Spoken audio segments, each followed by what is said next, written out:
Dracula by Bram Stoker. Chapter 3.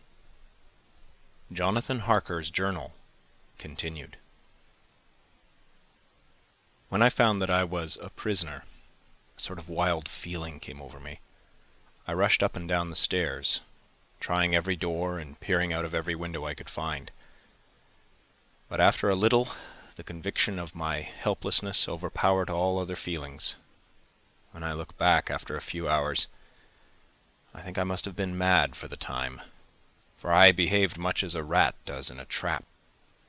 When, however, the conviction had come to me that I was helpless, I sat down quietly as I have ever done anything in my life, and began to think over what was best to be done. I am thinking still, and as yet have come to no definite conclusion. Of one thing only am I certain, that it is no use making my ideas known to the Count. He knows well that I am imprisoned, and as he has done it himself, and has doubtless his own motives for it, he would only deceive me if I trusted him fully with the facts.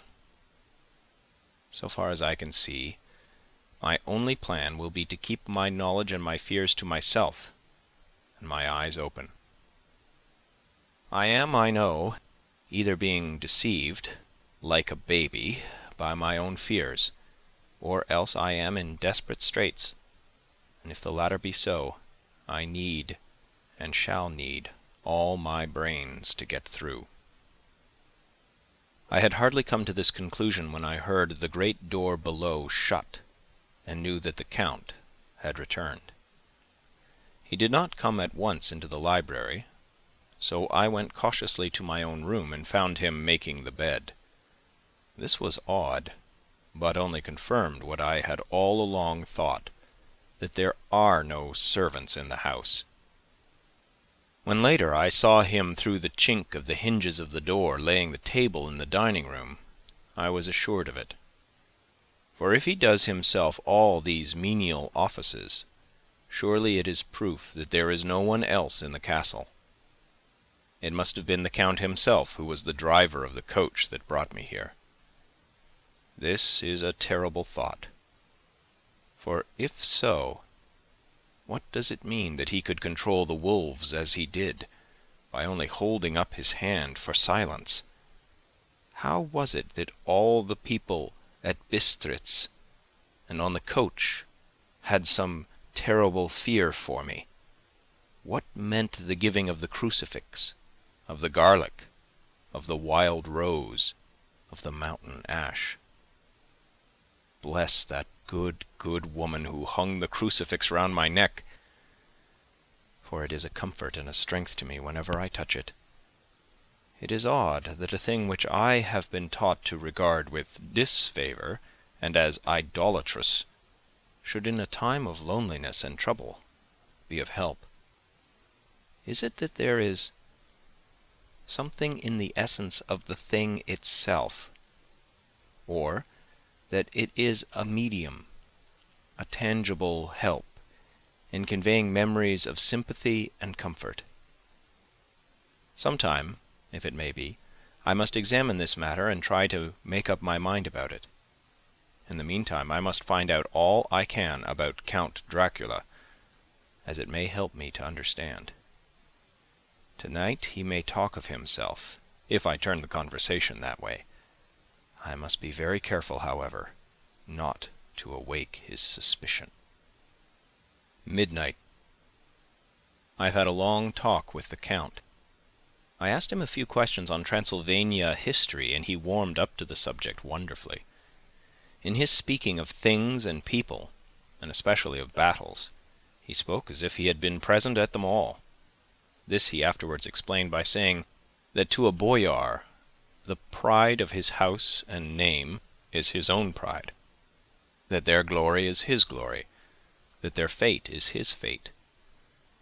Whenever he spoke of his house, he always said we, and spoke almost in the plural, like a king speaking. I wish I could put down all he said exactly as he said it, for to me it was most fascinating. It seemed to have in it a whole history of the country.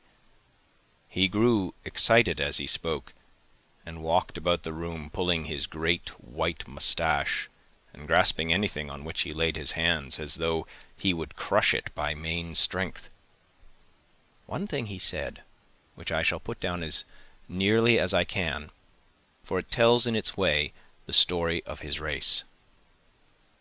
We Zeklis have a right to be proud, for in our veins flows the blood of many brave races who fought as the lion fights for lordship, here in the whirlpool of European races.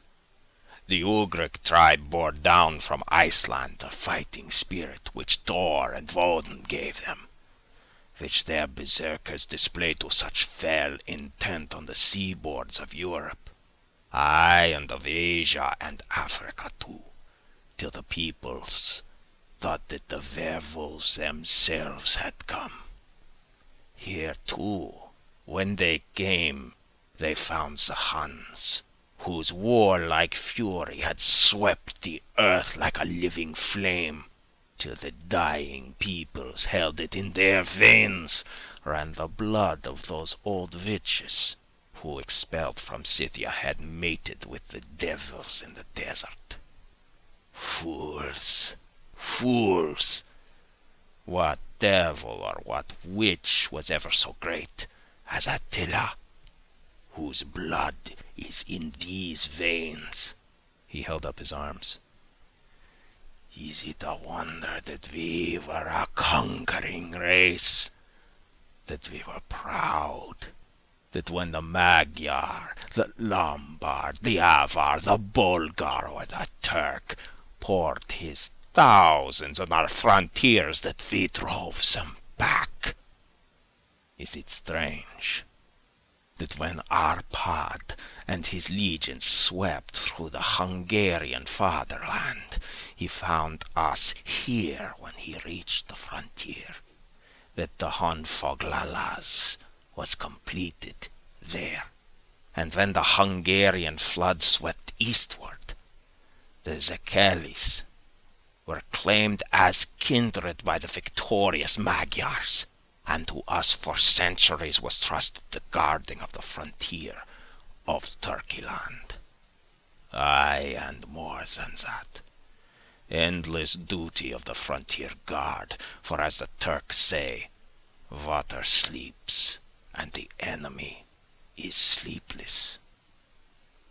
Who more gladly than we throughout the 4 nations received the bloody sword, or at its warlike call flocked quicker to the standard of the king? When was redeemed that great shame of my nation, the shame of Kosova, when the flags of the Valak and the Magyar went down beneath the crescent? Who was it but one of my own race, who as voivod crossed the Danube and beat the Turk on his own ground? This was a Dracula indeed. Woe was it that his own unworthy brother, when he had fallen, sold his people to the Turk, and brought the shame of slavery on them. Was it not this Dracula, indeed, who inspired that other of his race, who, in a later age, again and again brought his forces over the great river into Turkeyland, who, when he was beaten back, came again and again, though he had to come alone from the bloody field where his troops were being slaughtered, since he knew that he alone could ultimately triumph. They said that he thought only of himself. Bah! What good are peasants without a leader? Where ends the war without a brain and a heart to conduct it? Again, when after the Battle of Mohawks, we threw off the Hungarian yoke, we of the Dracula blood were amongst their leaders. For our spirit would not brook that we were not free. Ah, young sir, the Zekelis and the Dracula, as their heart's blood, their brains and their swords, can boast a record that mushroom growths like the Habsburgs and the Romanovs could never reach. The warlike days are over. Blood is too precious a thing in these days of dishonorable peace, and the glories of the great races are as a tale that is told. It was by this time close on morning, and we went to bed. Memorandum: this diary seems horribly like the beginning of the Arabian Nights, for everything has to break off at cock-crow, or like the ghost of Hamlet's father. 12th of May. Let me begin with facts. Bare, meagre facts, verified by books and figures, and of which there can be no doubt. I must not confuse them with experiences, which will have to rest on my own observation or my memory of them. Last evening, when the Count came from his room, he began by asking me questions on legal matters, and on the doings of certain kinds of business. I had spent the day wearily over books, and, simply to keep my mind occupied, went over some of the matters I had been examined in at Lincoln's Inn. There was a certain method in the Count's inquiries, so I shall try to put them down in sequence. The knowledge may somehow, or some time, be useful to me. First, he asked if a man in England might have 2 solicitors or more. I told him he might have a dozen if he wished, but that it would not be wise to have more than 1 solicitor engaged in one transaction, as only one could act at a time, and that to change would be certain to militate against his interest. He seemed thoroughly to understand, and went on to ask if there would be any practical difficulty in having one man to attend, say, to banking, and another to look after shipping, in case local help were needed in a place far from home of the banking solicitor. I asked him to explain more fully, so that I might not by any chance mislead him. So he said, "I shall illustrate. Your friend and mine, Mr. Peter Hawkins, from under the shadow of your beautiful cathedral at Exeter, which is far from London, buys for me through your good self my place at London. Now here let me say frankly, lest you should think it strange that I have sought the services of one so far off from London instead of someone resident there, that my motive was that no local interest might be served, save my wish only, and as one of London residents might, perhaps, have some purpose of himself or friend to serve. I went thus afield to seek my agent, whose labor should be only to my interest. Now, suppose I, who have much of affairs, wish to ship goods, say, to Newcastle or Durham or Harwich or Dover. Might it not be that it could be with more ease be done by consigning to one in these ports? I answered that certainly it would be most easy, but that we solicitors had a system of agency, one for the other, so that local work could be done locally on instruction from any solicitor, so that the client, simply by placing himself in the hands of one man, could have his wishes carried out by him without further trouble. "But," said he, "I could be at liberty to direct myself. Is it not so?" "Of course," I replied, "and such is often done by men of business, who do not like the whole of their affairs to be known by any one person." "Good," he said, and then went on to ask about the means of making consignments and the forms to be gone through, and of all sorts of difficulties which might arise, but by forethought could be guarded against. I explained all these things to him to the best of my ability, and he certainly left me under the impression that he would have made a wonderful solicitor, for there was nothing that he did not think of or foresee. For a man who was never in the country, and who did not evidently do much in the way of business, his knowledge and acumen were wonderful. When he had satisfied himself on these points on which he had spoken, and I had verified all as well as I could by the books available, he suddenly stood up and said, "Have you written, since your first letter to our friend Mr. Peter Hawkins, or to any other?" It was with some bitterness in my heart that I answered that I had not, that as yet I had not seen any opportunity of sending letters to anybody. "Then write now, my young friend," he said, laying a heavy hand on my shoulder. "Write to our friend, and to any other, and say, if it will please you, that you shall stay with me until a month from now." "Do you wish me to stay so long?" I asked, for my heart grew cold at the thought. "I desire it much. Nay, I will take no refusal. When your master, employer, what you will, engaged that someone should come on his behalf, it was understood that my needs only were to be consulted.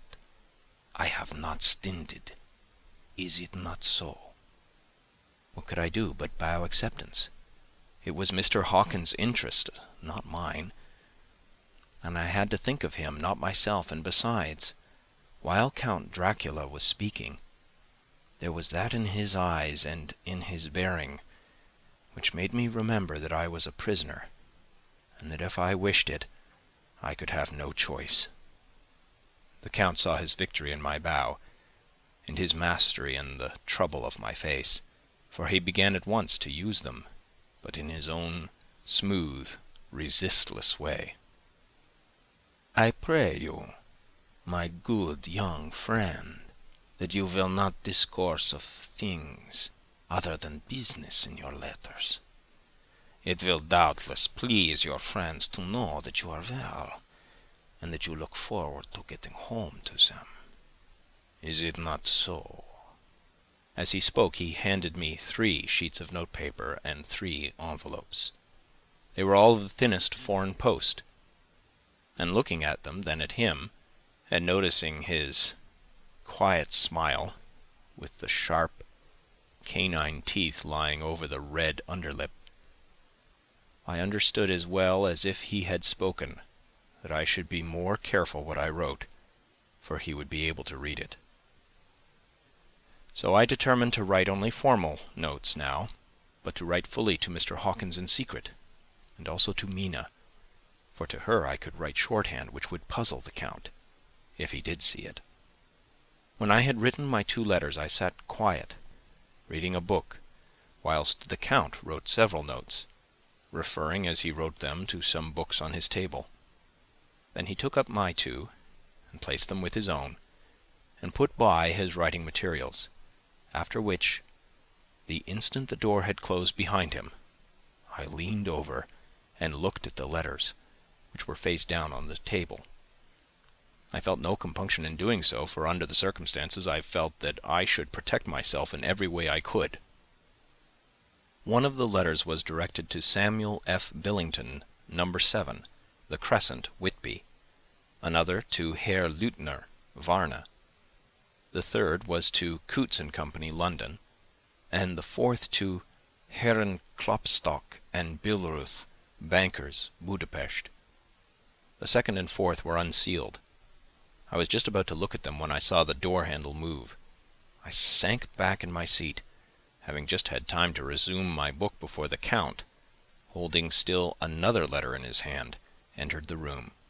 He took up the letters on the table and stamped them carefully, and then turning to me, said, "I trust you will forgive me, but I have much work to do in private this evening.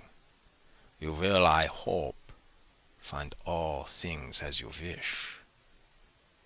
At the door he turned, and after a moment's pause said, "Let me advise you, my dear young friend, nay, let me warn you with all seriousness, that should you leave these rooms, you will not by any chance go to sleep in any other part of the castle.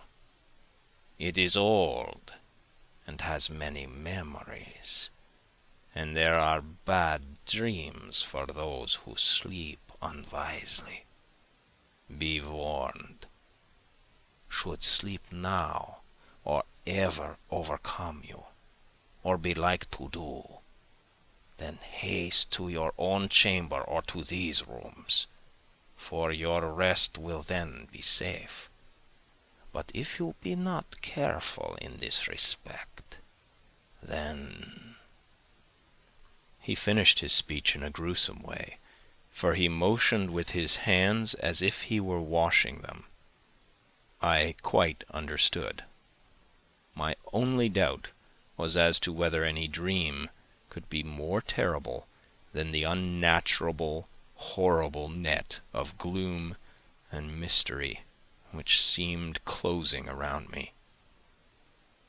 Later, I endorsed the last words written, but this time there is no doubt in question.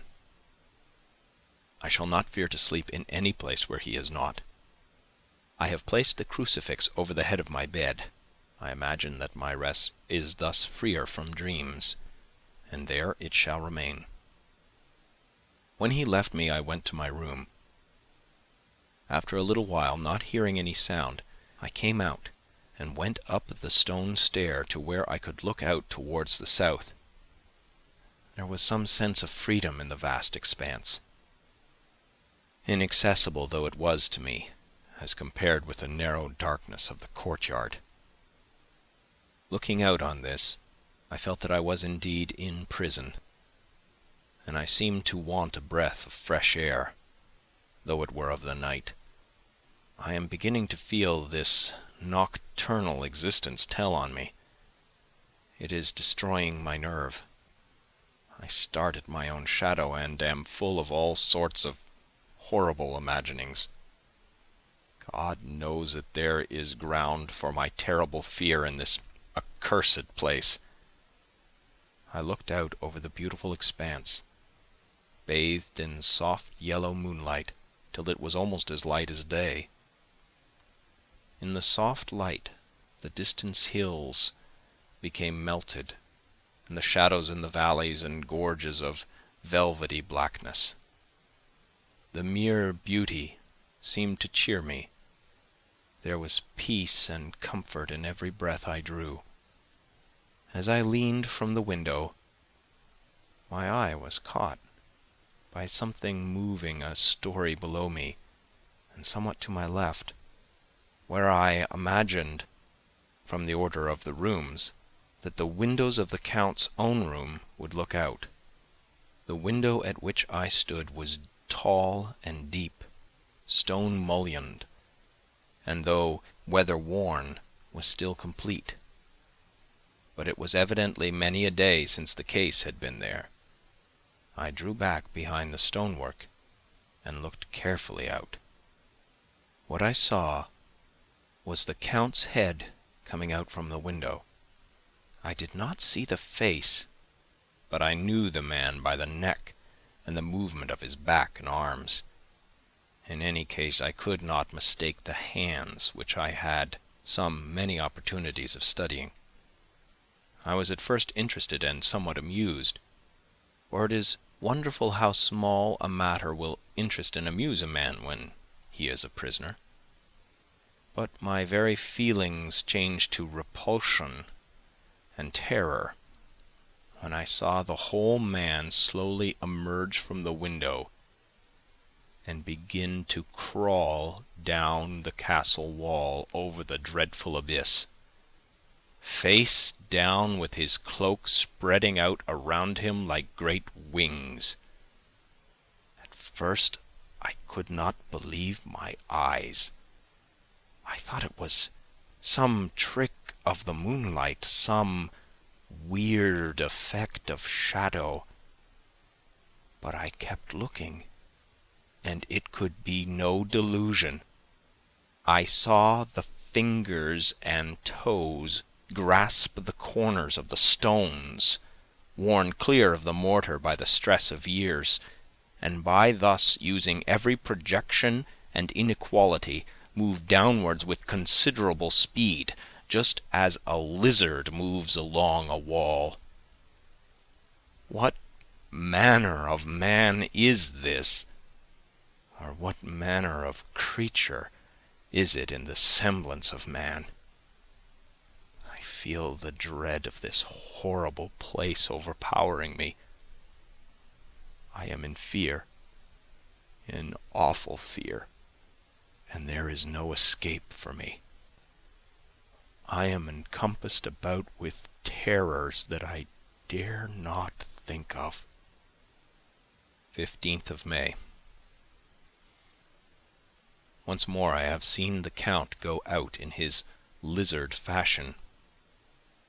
He moved downwards in a sidelong way, some 100 feet down, and a good deal to the left. He vanished into some hole or window. When his head had disappeared, I leaned out to try and see more, but without avail.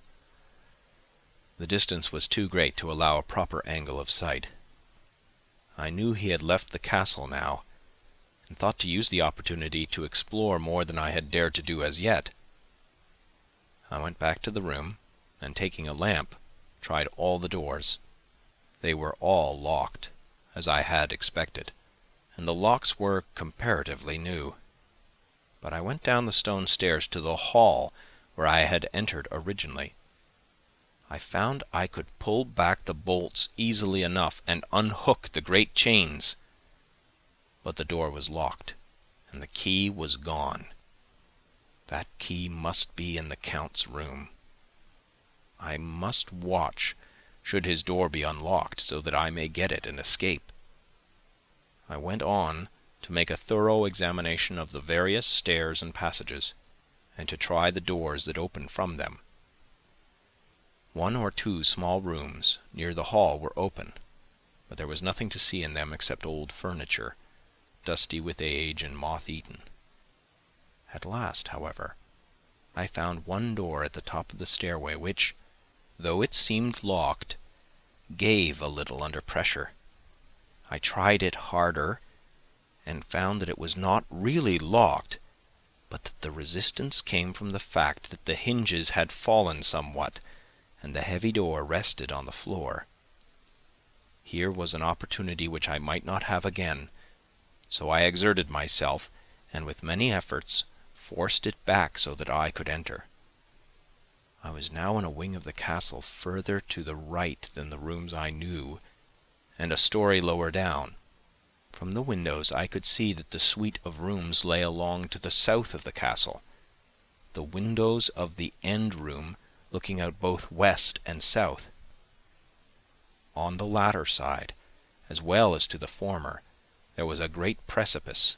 The castle was built on the corner of a great rock, so that on 3 sides it was quite impregnable, and great windows were placed here, where sling or bow or culverin could not reach, and consequently light and comfort, impossible to a position which had to be guarded, were secured.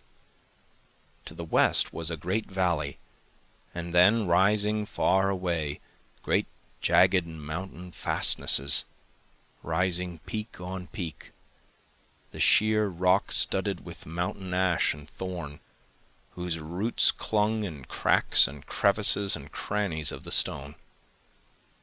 This was evidently the portion of the castle occupied by the ladies in bygone days, for the furniture had more an air of comfort than any I had seen. The windows were curtainless, and the yellow moonlight, flooding in through the diamond panes, enabled one to see even colours, whilst it softened the wealth of dust which lay over all and disguised in some measure the ravages of time and moth. My lamp seemed to be of little effect in the brilliant moonlight, but I was glad to have it with me, for there was a dreadful loneliness in the place which chilled my heart and made my nerves tremble. Still, it was better than living alone in the rooms which I had come to hate from the presence of the Count, and after trying a little to school my nerves, I found a soft quietude come over me. Here I am, sitting at a little oak table, where in old times possibly some fair lady sat to pen, with much thought and many blushes, her ill-spelt love letter, and writing in my diary in shorthand all that has happened since I closed it last. It is the 19th century, up to date with a vengeance, and yet, unless my senses deceive me, the old centuries had, and have, powers of their own, which mere modernity cannot kill. Later, the morning of 16th of May. God preserve my sanity, for to this I am reduced. Safety and the assurance of safety are things of the past. Whilst I live on here, there is but one thing to hope for, that I may not go mad, if indeed I be not mad already. If I be sane, and surely it is maddening to think that of all the foul things that lurk in this hateful place, the Count is the least dreadful to me, that to him alone I can look for safety, even though this be only whilst I can serve his purpose. Great God, merciful God, let me be calm, for out of that way lies madness indeed. I begin to get new lights on certain things which have puzzled me.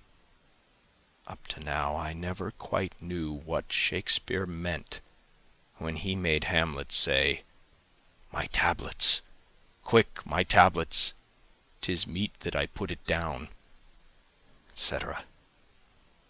For now, feeling as though my own brain were unhinged, or as if the shock had come which must end in its undoing, I turn to my diary for repose. The habit of entering accurately must help to soothe me. The Count's mysterious warning frightened me at the time. It frightens me more now when I think of it, for in the future he has a fearful hold upon me. I shall fear to doubt what he may say. When I had written in my diary, and had fortunately replaced the book and pen in my pocket, I felt sleepy. The Count's warning came into my mind, but I took pleasure in disobeying it. The sense of sleep was upon me, and with it the obstinacy which sleep brings as outrider. The soft moonlight soothed, and the wide expanse without gave a sense of freedom which refreshed me. I determined not to return tonight to the gloom-haunted rooms, but to sleep here, where of old ladies had sat and sung and lived sweet lives, whilst their gentle breasts were sad for their menfolk away in the midst of remorseless wars. I drew a great couch out of its place near the corner, so that as I lay, I could look at the lovely view to east and south, and unthinking of and uncaring for the dust, compose myself for sleep. I suppose I must have fallen asleep. I hope so, but I fear, for all that followed was startlingly real, so real that now sitting here in the broad, full sunlight of the morning, I cannot in the least believe that it was all sleep. I was not alone. The room was the same, unchanged in any way since I came into it. I could see along the floor, in the brilliant moonlight, my own footsteps marked where I had disturbed the long accumulation of dust. In the moonlight opposite me were 3 young women, ladies by their dress and manner. I thought at the time that I must be dreaming when I saw them. They threw no shadow on the floor. They came close to me and looked at me for some time, and then whispered together. 2 were dark and had high aquiline noses like the Count, and great, dark, piercing eyes that seemed to be almost red when contrasted with the pale yellow moon. The other was fair as can be, with great masses of golden hair and eyes like pale sapphires.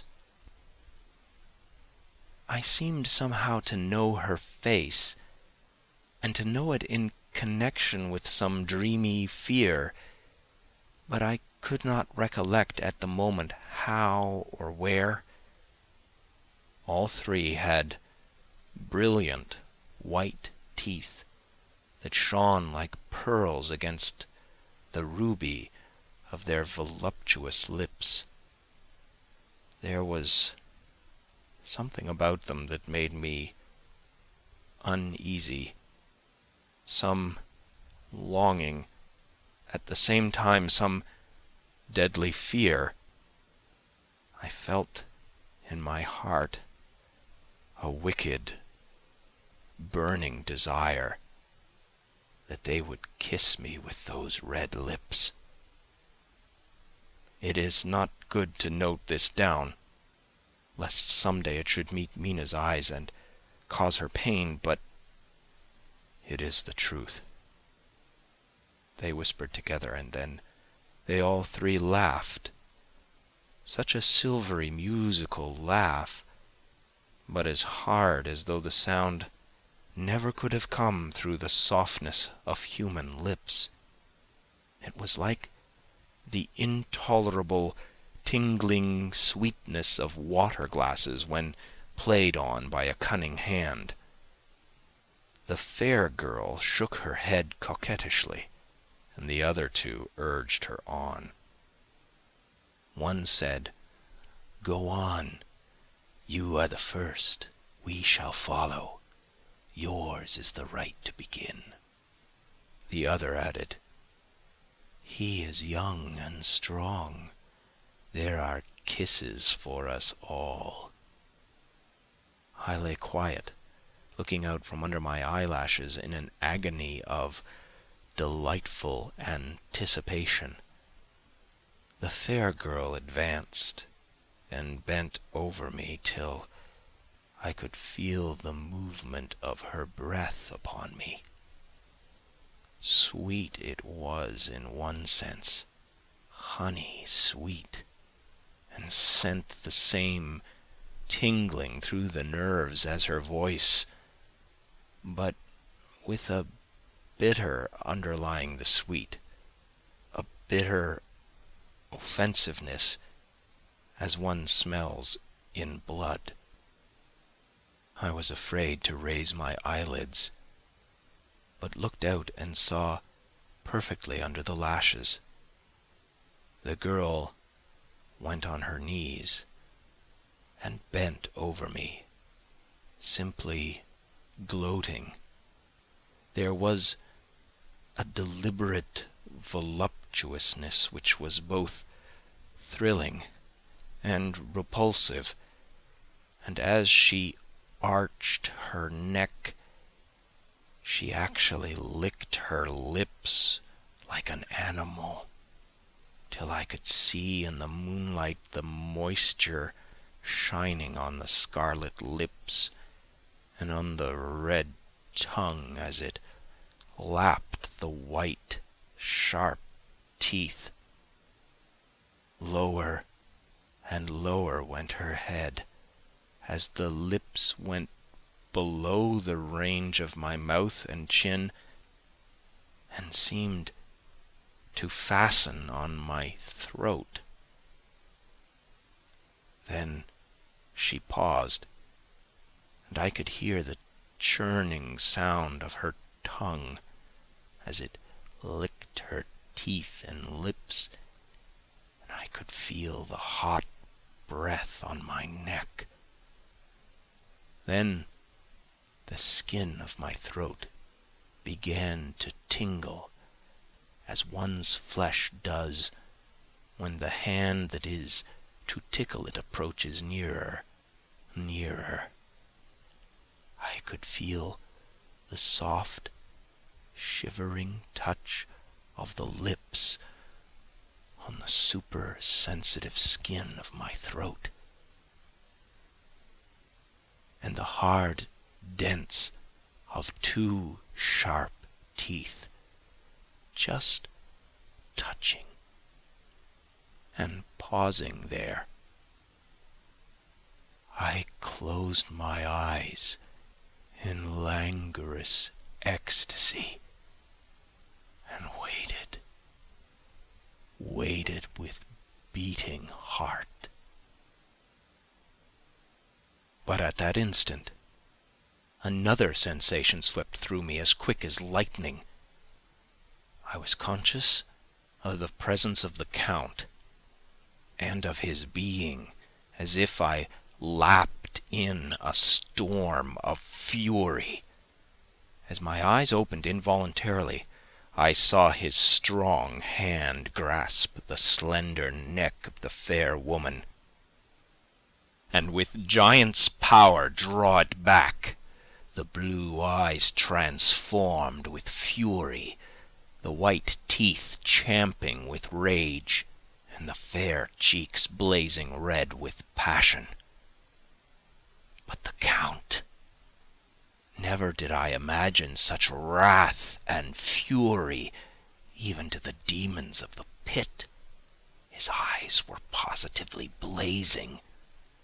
The red light in them was lurid, as if the flames of hellfire blazed behind them. His face was deathly pale, and the lines of it were hard like drawn wires.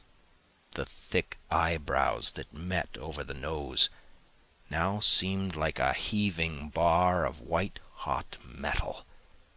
With a fierce sweep of his arm he hurled the woman from him, and then motioned to the others as though he were beating them back. It was the same imperious gesture that I had seen used to the wolves. In a voice which, though low and almost in a whisper, seemed to cut through the air and then ring in the room, he said, "How dare you touch him, any of you? How dare you cast eyes on him when I have forbidden it? Back, I tell you all. This man belongs to me. Beware how you meddle with him, or you'll have to deal with me." The fair girl, with a laugh of ribald coquetry, turned to answer him. "You yourself never loved. You never love." On this the other women joined, and such a mirthless, hard, soulless laughter rang through the room that it almost made me faint to hear. It seemed like the pleasure of fiends. Then the Count turned, after looking at my face attentively, and said in a soft whisper, "Yes, I too can love.